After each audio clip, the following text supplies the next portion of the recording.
Corporate సమావేశం MLAs నేపథ్యంలో మా కార్పొరేట్ సమావేశం పెట్టుకున్నాం. అందరూ ఒక మానవ ఉంది.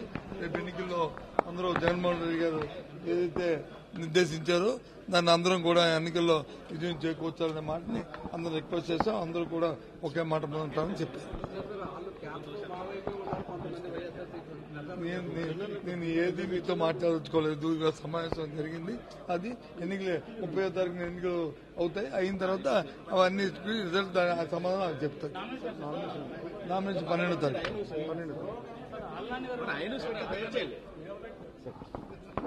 ఫైనల్ లో వైఎస్ఆర్ పార్టీ అభ్యర్థిగా మా సీనియర్ నాయకులు బొత్స సత్యనారాయణ గారిని గౌరవ ముఖ్యమంత్రి, మా పార్టీ మాజీ ముఖ్యమంత్రి, మా పార్టీ అధ్యక్షులు జగన్మోహన్ రెడ్డి గారు నిర్ణయం తీసుకున్నారు. ఇప్పటికే తొలి విడత ప్రచారం ఈ రోజుతో పూర్తయింది. అందరూ ఓటర్లని కలుసుకున్నారు. అభ్యర్థిగా మా బొత్స సత్యనారాయణ గారు, అదేవిధంగా మిగతా ఈ జిల్లాలోని మాజీ శాసనసభ్యులు కానీ సీనియర్ నాయకులందరూ కూడా పూర్తిగా ఆయన కోసం మద్దతుగా పనిచేస్తా ఉన్నారు. ముఖ్యమంత్రి గారు ఇప్పటికే చాలా మంది ఎంపీటీసీలు కానీ ఈ స్థానిక నాయకులతో కానీ భేటీ అయ్యారు. వారితో మాట్లాడారు, వారిని మోటివేట్ చేశారు. తప్పకుండా ఈ ఎన్నికల్లో మేము విజయం సాధిస్తాం.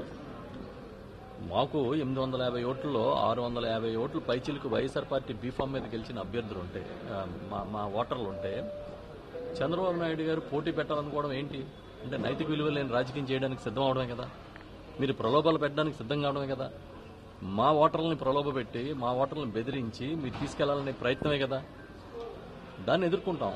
ఎందుకంటే మా వైఎస్ఆర్ పార్టీ ఒక బలమైన సంకేతాన్ని ఈ ఎన్నిక గెలవడం ద్వారా ఈ రాష్ట్రానికి, ఈ ప్రజలకి, మా పార్టీ నాయకత్వానికి, క్యాడర్కి అందరికీ కూడా మేము ఇస్తాం, ఒక మెసేజ్ ఇస్తాం. అందుకనే తప్పకుండా మేము ఐకమత్యంతో పనిచేస్తున్నాం. 100% ఈ ఎన్నికల్లో గెలిచి తీరుతాం. స్థాయి ఎన్నికల్లోనూ వైసీపీకి బలం ఉన్నప్పటికీ కూటమి పార్టీ 10 కైవసం చేసుకోవాలని అభిప్రాయం ఏంటి సార్? ఇప్పుడు అదే కదా. అప్పుడు కార్పొరేట్ సమావేశం ఎమ్మెల్యేస్ నేపథ్యంలో మా కార్పొరేట్ సమావేశం పెట్టుకున్నాం. అందరూ ఒక మానవ ఉంది.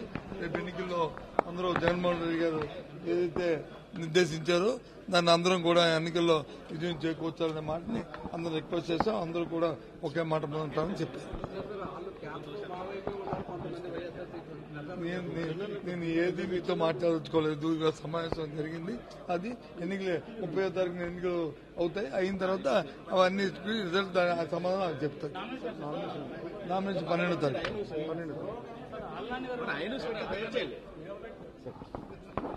ఫైనల్ లో వైఎస్ఆర్ పార్టీ అభ్యర్థిగా మా సీనియర్ నాయకులు బొత్స సత్యనారాయణ గారిని గౌరవ ముఖ్యమంత్రి, మా పార్టీ మాజీ ముఖ్యమంత్రి, మా పార్టీ అధ్యక్షులు జగన్మోహన్ రెడ్డి గారు నిర్ణయం తీసుకున్నారు. ఇప్పటికే తొలి విడత ప్రచారం ఈ రోజుతో పూర్తయింది. అందరూ ఓటర్లని కలుసుకున్నారు. అభ్యర్థిగా మా బొత్స సత్యనారాయణ గారు, అదేవిధంగా మిగతా ఈ జిల్లాలోని మాజీ శాసనసభ్యులు కానీ సీనియర్ నాయకులందరూ కూడా పూర్తిగా ఆయన కోసం మద్దతుగా పనిచేస్తా ఉన్నారు. ముఖ్యమంత్రి గారు ఇప్పటికే చాలా మంది ఎంపీటీసీలు కానీ ఈ స్థానిక నాయకులతో కానీ భేటీ అయ్యారు. వారితో మాట్లాడారు, వారిని మోటివేట్ చేశారు. తప్పకుండా ఈ ఎన్నికల్లో మేము విజయం సాధిస్తాం.